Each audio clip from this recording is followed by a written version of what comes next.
It's just, I think, around 10:05. That was initiated by Kamal Uddin called The 99 Names of Allah. I hope that you enjoyed it. So I'm really happy to be back in the studio for the book club show today. And obviously we will be discussing a new book and having a really interesting discussion.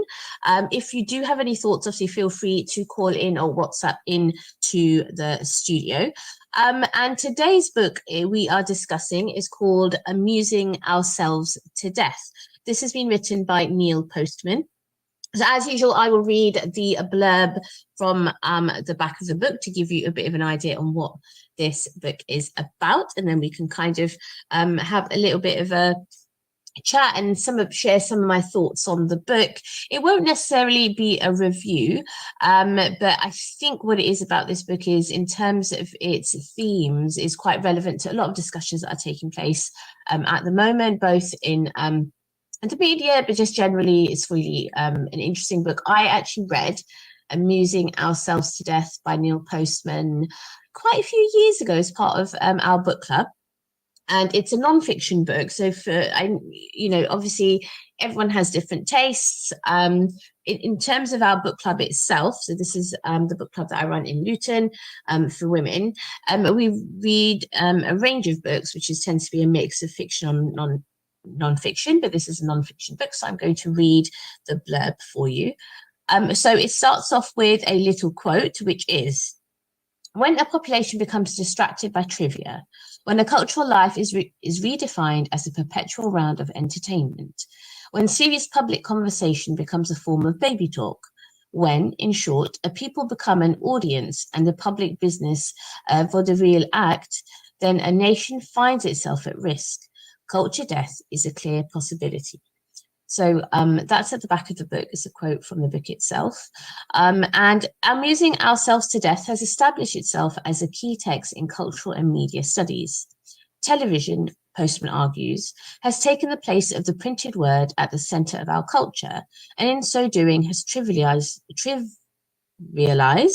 I'm struggling with that word. And in doing so has trivialized the once serious and coherent discussion of all public affairs. Even our political and religious leaders today depend more on camera angles and showmanship than on reason and rhetoric.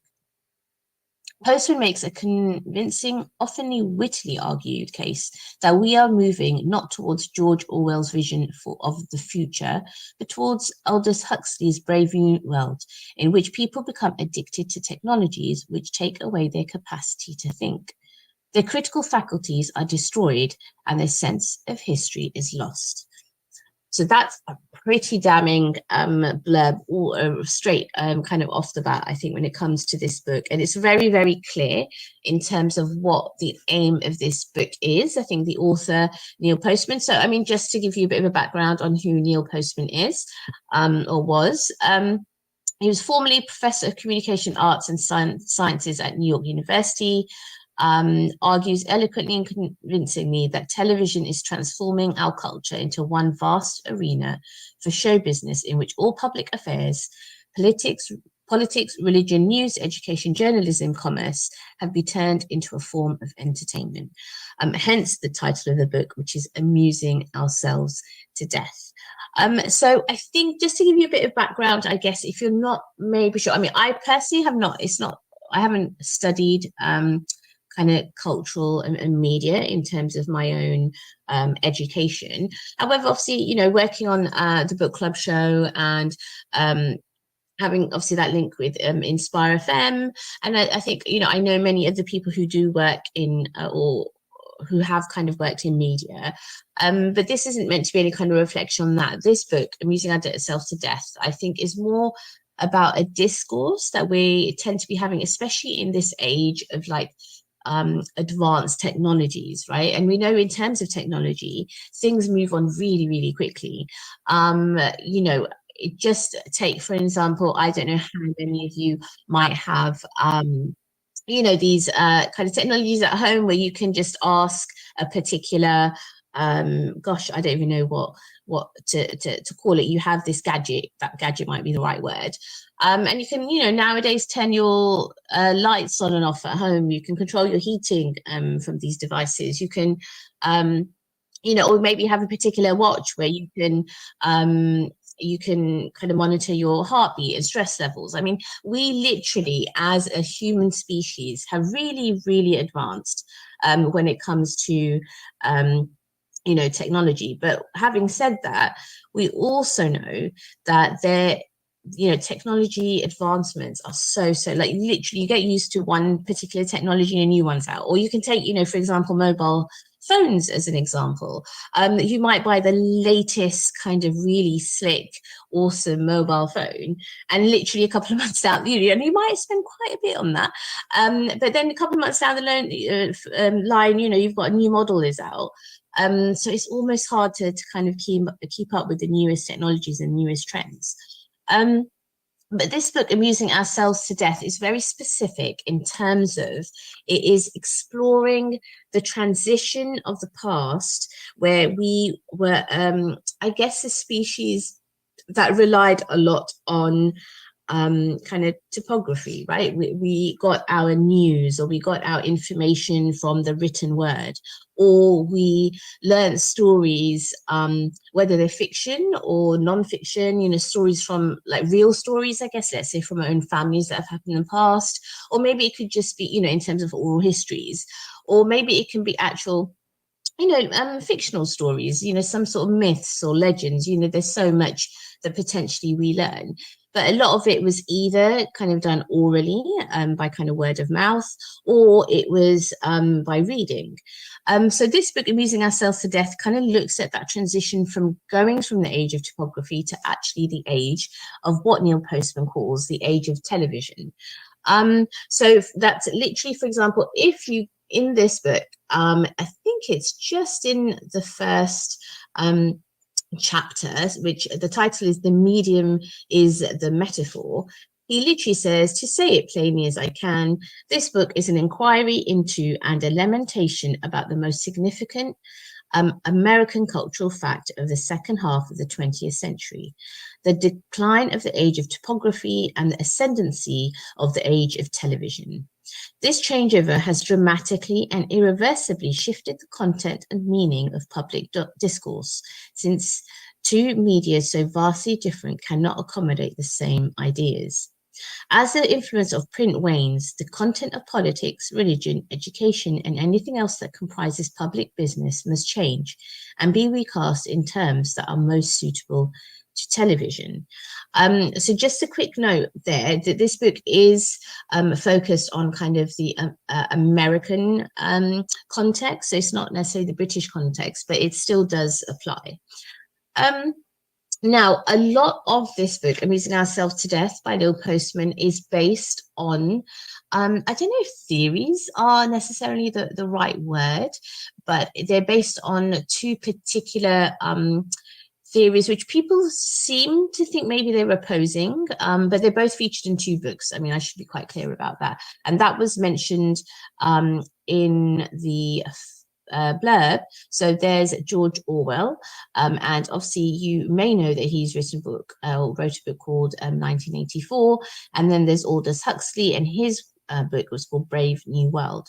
So it's almost that what the author has done, he's brought these two theories or these two different books together, and he's kind of discussing, exploring through those what it means to be in this kind of age of television, to be in this age of what he calls entertainment. And I think off the bat, what was really interesting when I first read this book is it's called Amusing Ourselves to Death. And I just assumed, I remember just looking at the title before I'd even read the blurb, thinking, oh, well, maybe this is meant to have something to do with, humor, or, maybe it's going to be a look at, I don't know, how we can use humor and fun and things that in our life. But actually it's very much the opposite. It's really interrogating that what we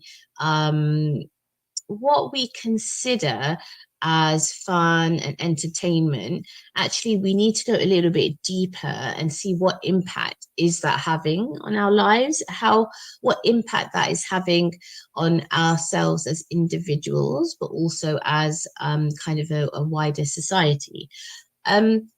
So one of the first things that he kind of looks at straight away is in the second chapter. It's called Media as a Epistemology. So here he says at the beginning of this chapter, it is my intention in this book to show what a great media metaphor shift has taken place in America, with the result that the content of much of our public discourse has become dangerous nonsense. With this in view, my task in the chapters ahead is straightforward.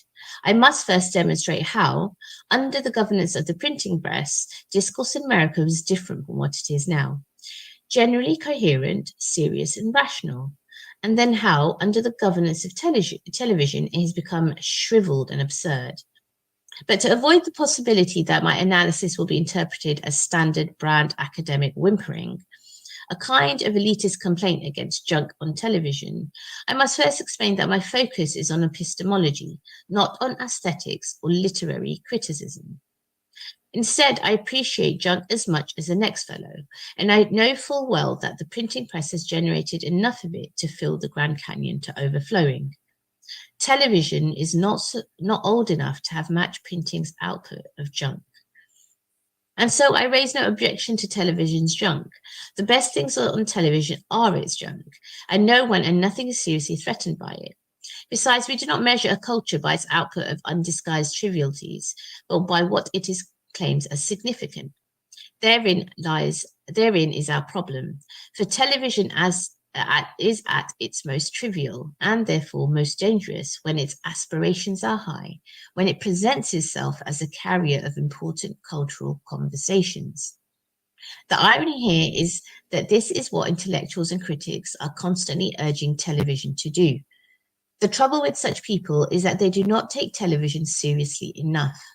For, like the printing press, television is nothing less than a philosophy of rhetoric.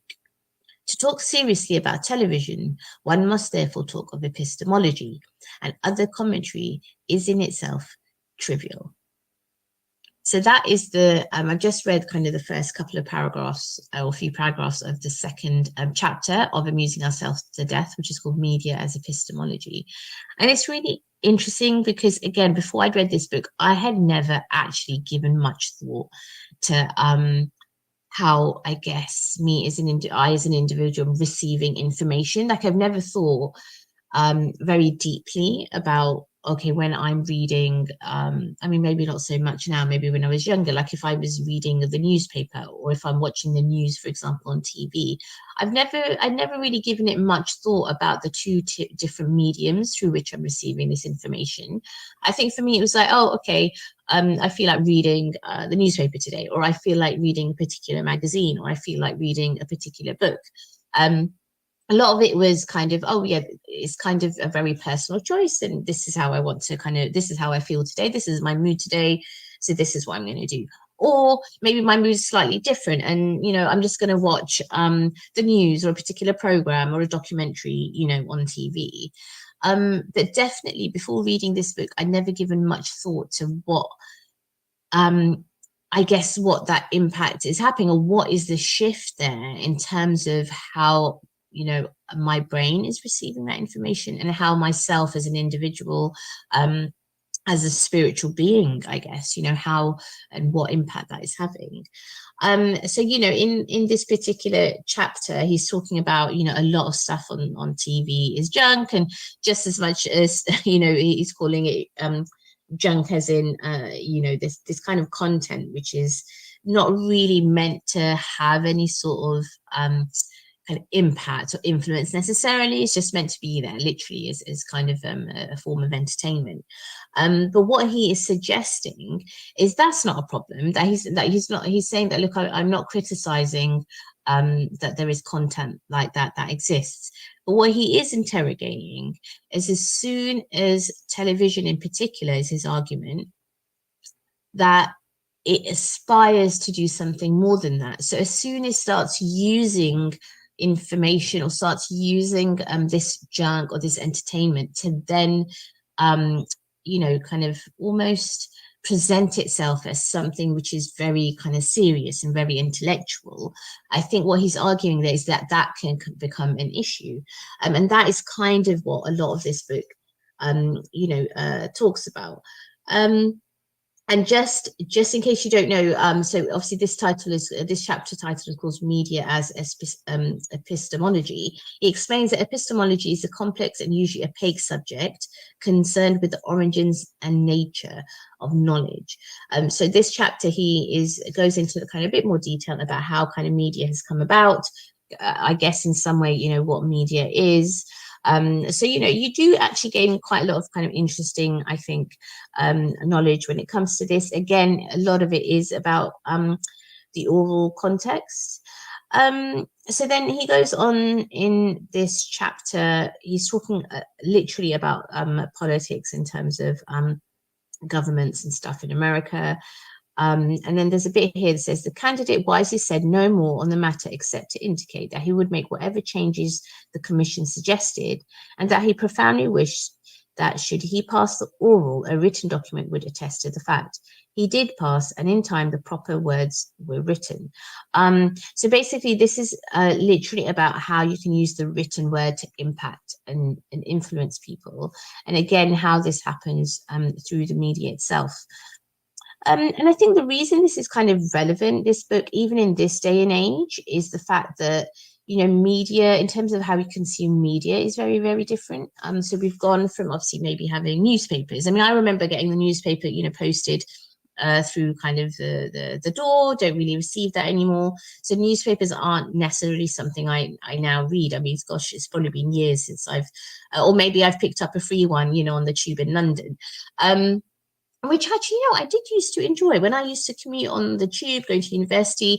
You know, I used to pick that was kind of really just a very kind of normal way where you'd have lots of passengers kind of on the train, just everyone's kind of holding, you know, this like free newspaper, because it was kind of a way to get your news first thing in the morning, I get, before you get to work.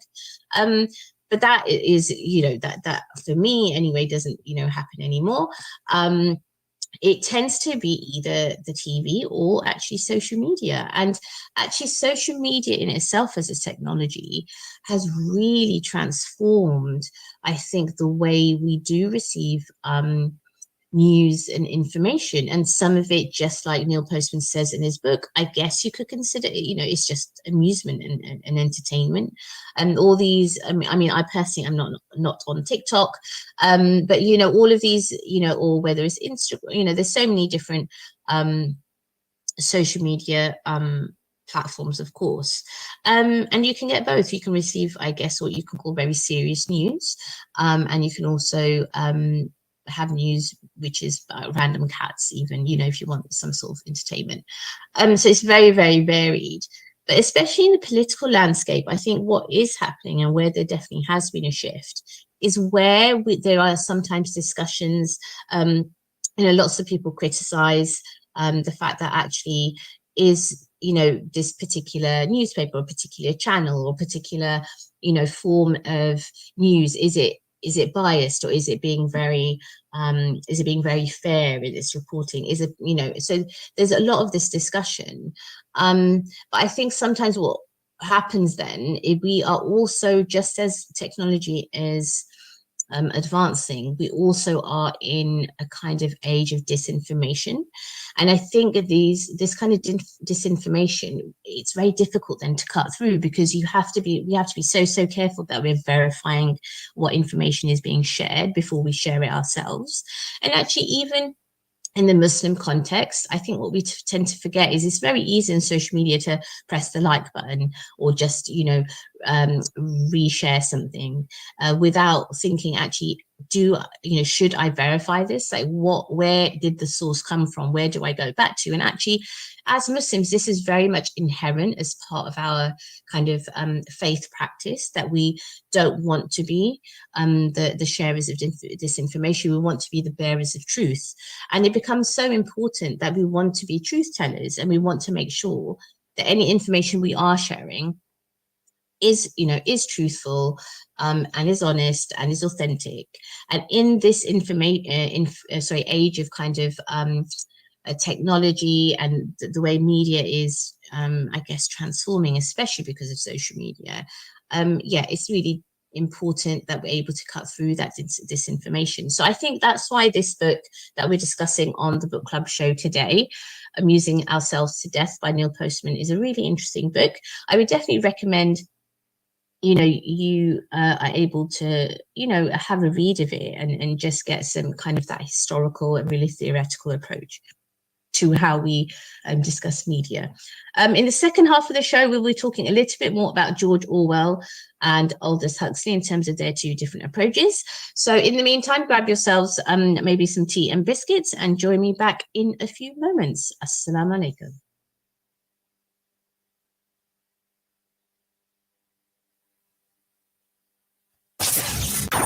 This program will continue after the break. Continue listening to Inspire FM. Inspire FM. Inspire 105.1 FM.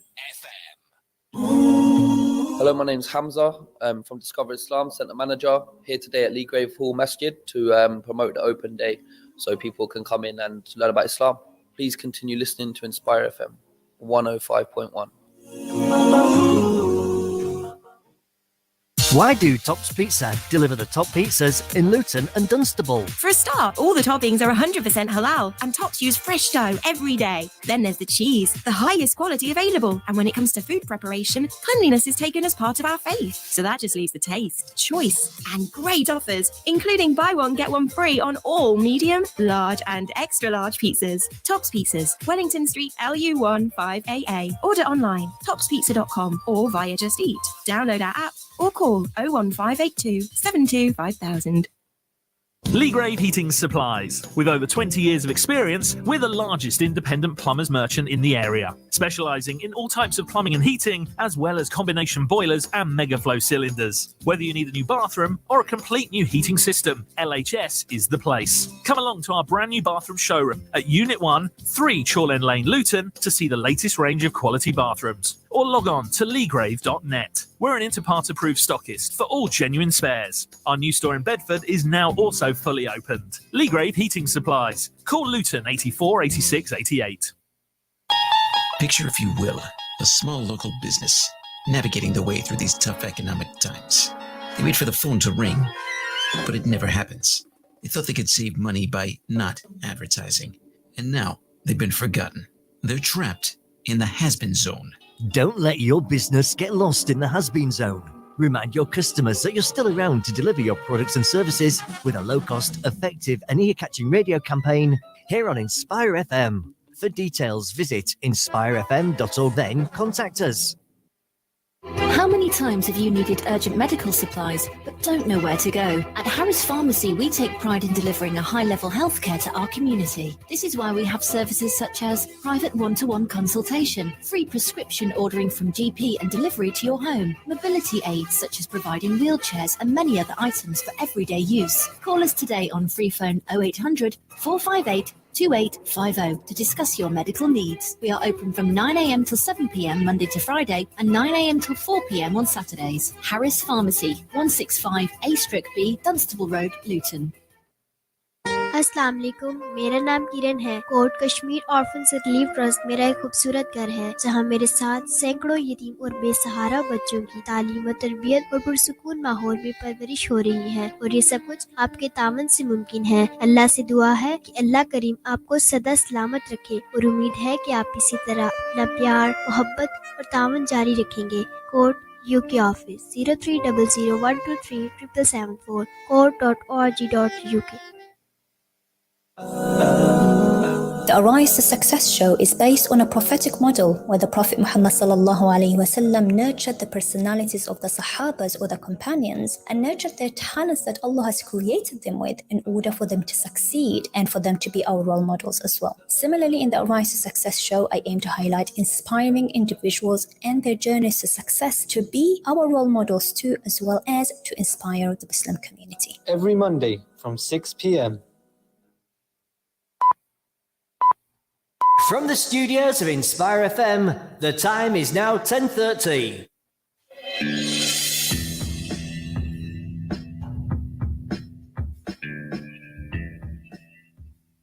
Assalamu alaikum and welcome back to the book club show on Inspire 105.1 FM. My name is Imrana Mahmood and it is the 21st of November and it's just gone 10:30. On today's show, we are talking about the book Amusing Ourselves to Death by Neil Postman. And in the first half of the show, I was just giving a little bit of background on the book itself, the fact that the author is exploring the transition from going from an age of typography to an age of television. He speaks a little bit about the fact that you get what he terms as junk information on both in terms of the written word, but also in television. He says that he doesn't necessarily have an issue with that, but what he is interrogating is if that type of kind of really basic information that is meant to be kind of more of a form of an amusement becomes a way of as a society trying to, kind of learn something from and take information from. And he's saying that is what particularly becomes dangerous. And that is why potentially, obviously, the book is called Amusing Ourselves to Death, because actually he it explores a lot about the book as how this kind of age of television has produced a lot of content, which we are consuming as human beings, as entertainment, but we're doing it at such a high level. I think his concern is how do we kind of cut through that kind of really and get to the serious information, the serious discourse that he thinks is actually really, really important. So I also mentioned, and which he also talks about in the blurb of his book, is he says that he is taking two different kind of theories or books to explore this kind of information in terms of like media, culture and media. So he delves into George Orwell and into Aldous Huxley. And if you aren't aware of these two writers, George Orwell was the author of 1984 and one of his books, and Aldous Huxley was the author of Brave New World. And those are the two books that Neil Postman kind of explores in order to get I think his point and exploration across. Now, so for example, what there is in the book is the fact that this is obviously like, let's say, the book club show. So this first these first two quotes are very, very, I think, relevant, because obviously I love to read books. And I hope that through listening to this show that you also get encouraged to pick up a book, or that you take, inshallah, some benefit from it. So basically, what you have here is Orwell. So George Orwell feared that there were those who would ban books. Okay, the fact that we might come, he feared when he wrote 1984, is that a time will come when there'll be a lot of censorship, and the way to censor information and censor people will be just to completely ban books. So what Neil Postman does is, in his book, though, he then presents Aldous Huxley's view, and his view was that what Huxley feared was there would be no reason to ban a book, for there would be no one who would want to read one. So you can sense straight away that both George Orwell and Aldous Huxley were kind of explaining what they thought might happen in the future, and both were very similar in the sense that they thought there would be some sort of censorship of information that we as human beings are able to receive, or we're able to kind of consume. However, you can also see then the two different kind of approaches. So whereas Orwell thought, actually, people, the way they'll do that, they'll just ban books. And definitely we have seen that. Even in this current kind of day and age, books get banned. And depending on the context and depending on the country, it's different books that get banned, or it's different books that get, put on a list. Or sometimes, I'll be honest with you, it's not even necessarily a complete ban. You might just have a whole horde of like critics that are criticizing a particular book for being a particular way. And then that might put, lots of people off from reading that book. So censorship in itself works very, very differently. So that So that's really interesting. And talking about censorship, obviously this quote in particular is about banning books. However, what we also know is that the idea of being censored is kind of a more common problem, I guess, in this day and age as well. We sometimes, many people, again, depending on their context and where they are, feel that they aren't able to share, their kind of what they maybe really believe or what they really kind of want to share because of the fear of what the consequence might be. That could be in terms of the power hierarchies, the hierarchy of power, what might happen, if I say a particular thing, will my job be at stake? If I say a particular thing, am I going to be arrested for it? And there's a lot of kind of, I guess, focus, especially nowadays, especially because of everything that's happening politically. I think a lot of people do feel that there is kind of censorship going on. But coming back to amusing ourselves to death and the two different approaches that Aldous Huxley and George Orwell take. So Orwell, yeah, he just thinks that a time is going to come where people are going to ban books, right? But Huxley, he's saying actually you won't even need to ban a book because there won't be anyone who's going to want to read one. Now, someone who loves reading, I mean, that I find that kind of whole idea really terrifying. The fact that there might come a time, or maybe we're already in that time, right? That actually, if there was an option between watching TV or picking up a book, it'd be really interesting to know how many people would actually prefer just to watch something on television. And we know that already happens because how many movies now have been made up based on books? And I hear lots of people say, if I ask them, oh, have you read such and such a book? They're like, oh no, I didn't really read the book, but I watched the movie instead. So subhanAllah, it's really interesting actually that maybe what Huxley's point, that actually people might not even want to read a book. So you won't even, governments or particular people in power won't even necessarily need to ban a book because people are going to be so filling their time with entertainment on TV. They're not even going to, feel like reading it. So I found that quote from this book, Amusing Ourselves to Death, really, really interesting. And it does really make you kind of pause and think, actually, how are we receiving our information? And is it possible that what we think we're receiving as kind of information through TV, is that having the same impact and benefit as it would if we were to actually pick up a book and read it for ourselves?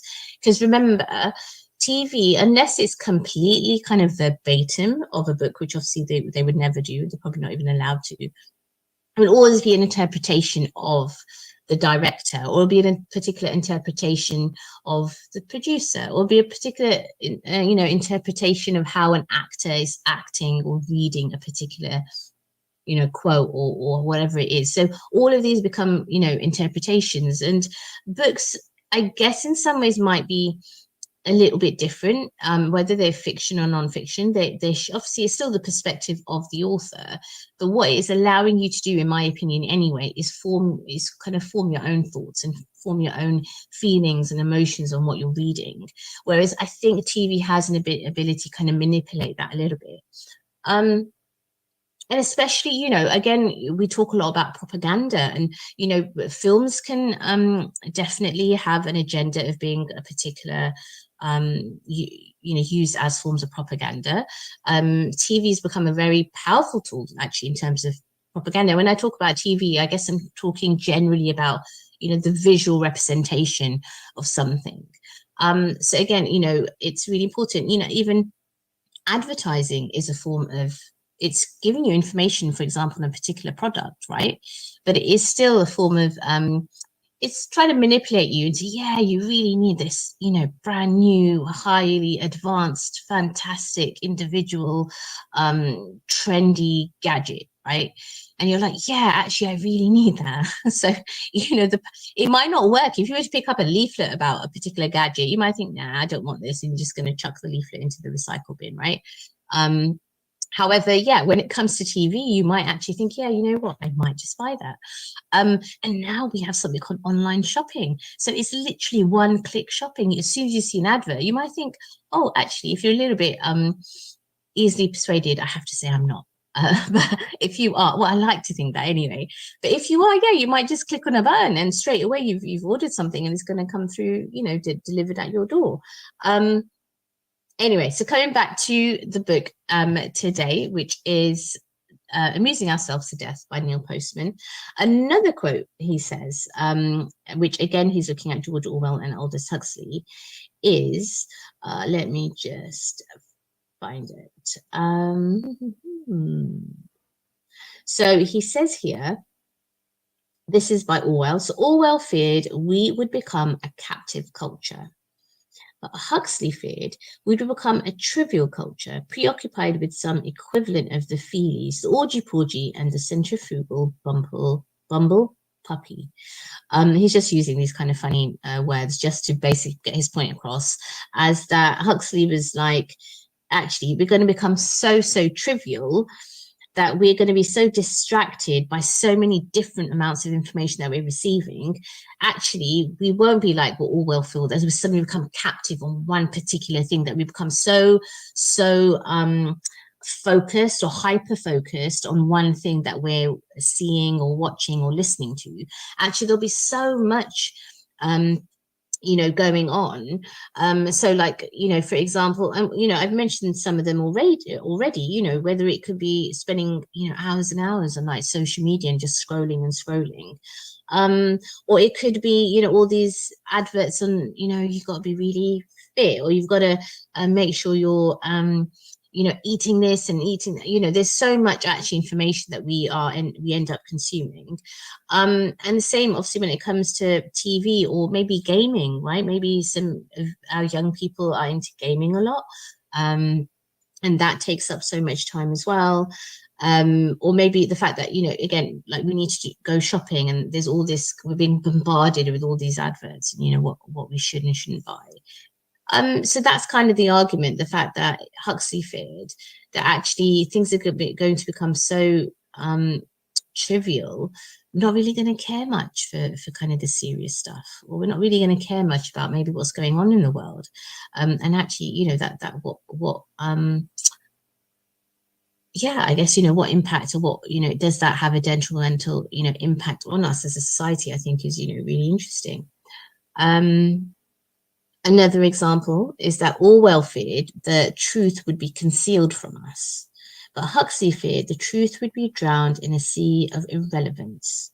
So again, I think it's kind of taking on the same, you know, points, the fact that this idea of censorship, or this idea that the truth is being concealed, you know. So again, you know, in this age of, you know, where there's a lot of disinformation, you know, there's, you know, well, you know, disinformation, and there's actually sometimes really blatant lying going on. And, you know, if we're not, I think if we're not starting to educate ourselves, and we're not actually looking at other mediums of knowledge, and again, you know, from a Muslim perspective, our history is deeply rooted in the oral tradition. You know, the hadith of the Prophet sallallahu alaihi wasallam, the reason we have those hadith is because of all the companions that, you know, narrate these hadith, and, you know, from hundreds and hundreds and hundreds of years, and we're able to now still have access to those, you know, authentic traditions. You know, the same with the Quran, the fact that actually over hundreds and hundreds of years, over centuries, the Quran is being kind of memorized by, you know, some, you know, so many people, that we're able to preserve it. So even if we look at it from a Muslim perspective, it's so important that we're able to keep authenticity, keep kind of the true word, and not kind of rely on disinformation, and definitely not to be kind of influenced and swayed by it.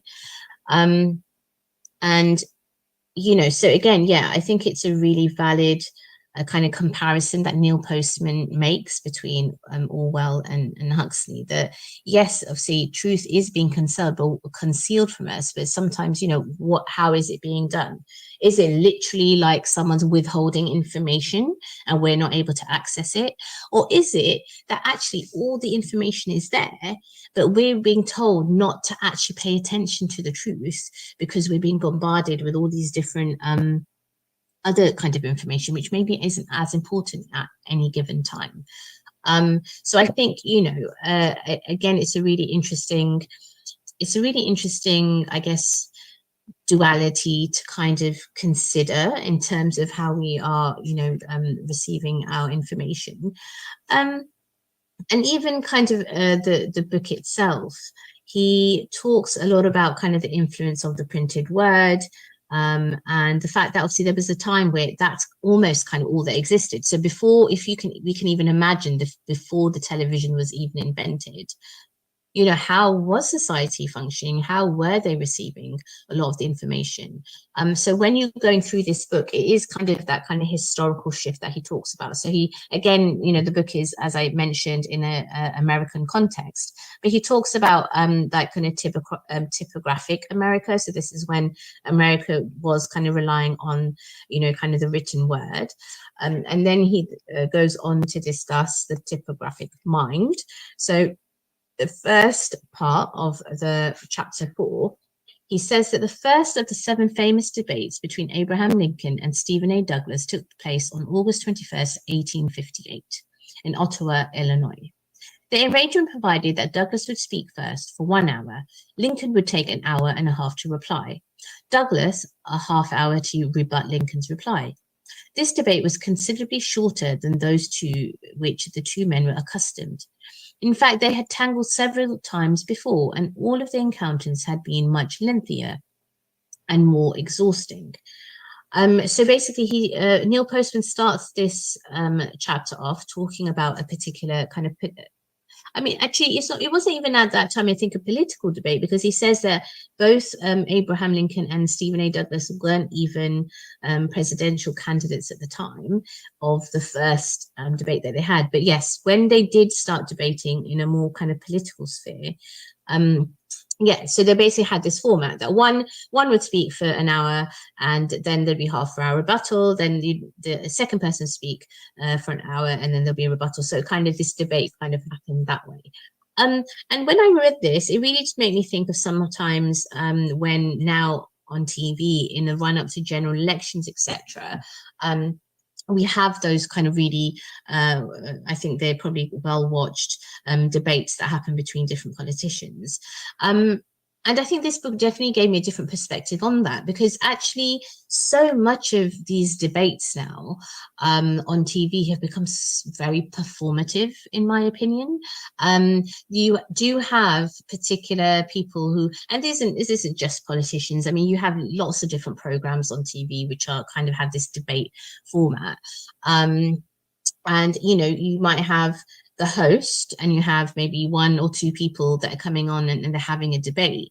But actually, I'm so many times, if I watch something, by the end of it, actually my head is more kind of full of either complete frustration because I was really annoyed by what one of them said, or it could be, oh my God, what a disaster this debate was. I didn't really learn anything.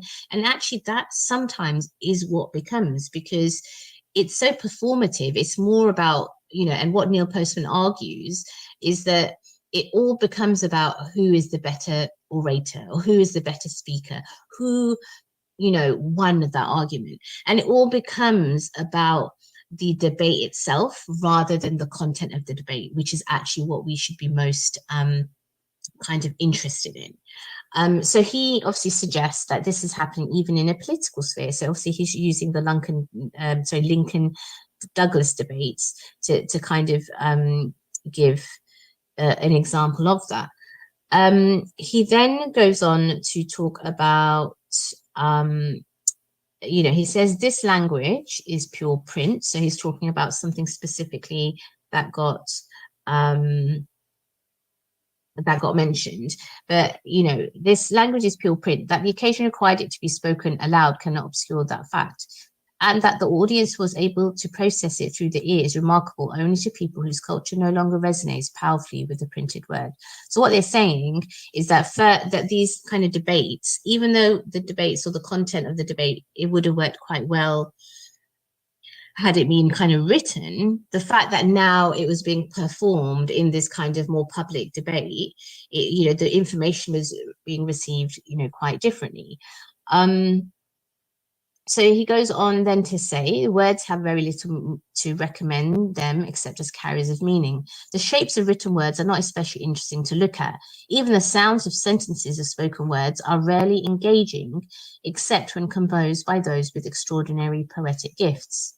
If a sentence refuses to issue forth a fact, a request, a question, an assertion, an explanation, it is nonsense, a mere grammatical shell. As a consequence, a language-centered discourse such as was the characteristic of 18th and 19th century America tends to be both content-laden and serious, all the more so when it takes its form from print. So again, he's literally talking about the written word and how it comes across, that maybe it's just something, they're just a bunch of words, that are written down, but, and you're able to kind of cut through any of the performativity because you're getting straight to the heart and the source of the information. But obviously then he argues how actually then TV has come to kind of shift that a little bit. So it's all about how our mind is processing, different sorts of information. The next chapter then, he talks about the peekaboo world.